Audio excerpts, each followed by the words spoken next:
But I said to my mother, I said, listen, I'm not so happy about real estate. I want to be a builder. She said, okay.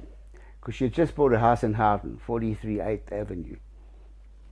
And she was going to use Mary Ann Lawrence, a known decorator, to do the job and sell the house as a spec house. She said, I'll give you a chance. You go work for an architect for 6 months, learn how to do it, and I'll keep the house ready for you. I said, okay, deal done. I found a guy, Jack Robbins, in Observatory, and he was about to start his house for himself. So he subdivided his plot, and he was going to build a house right next door, new.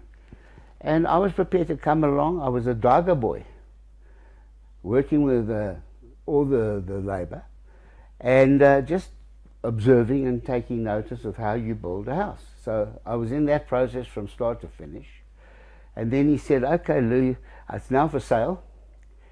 Not that house, the other house that he had. And he gave me a show day. It's the first time ever I had a show day that the sale was done by lunchtime. Oh, wow. Yeah, first time ever. In and out. Yeah.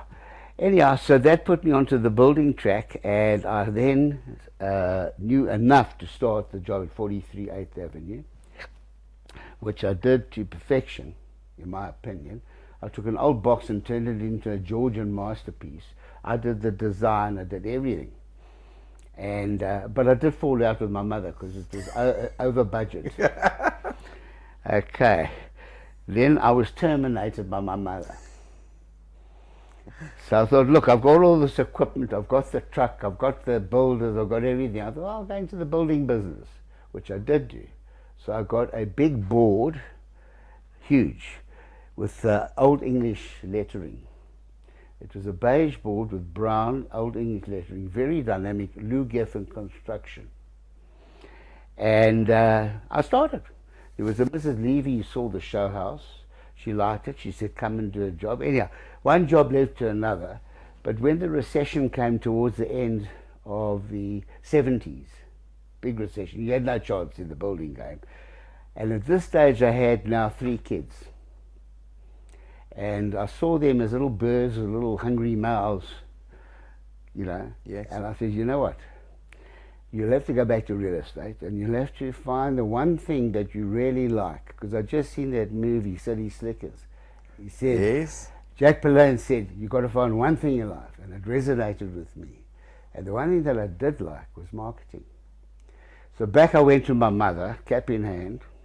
I said, she put me into Saxonwold, an area, Saxonwold and Parkwood. And I started selling houses. And Sandy came back again as the assistant schlepper. And the reintroduction of the old mold. Yeah, and then we did that for quite a while. We did it for a couple of years, 4 or 5 years, and we were quite successful. We were up against Millie Holt. She was the doyenne of the day in that time.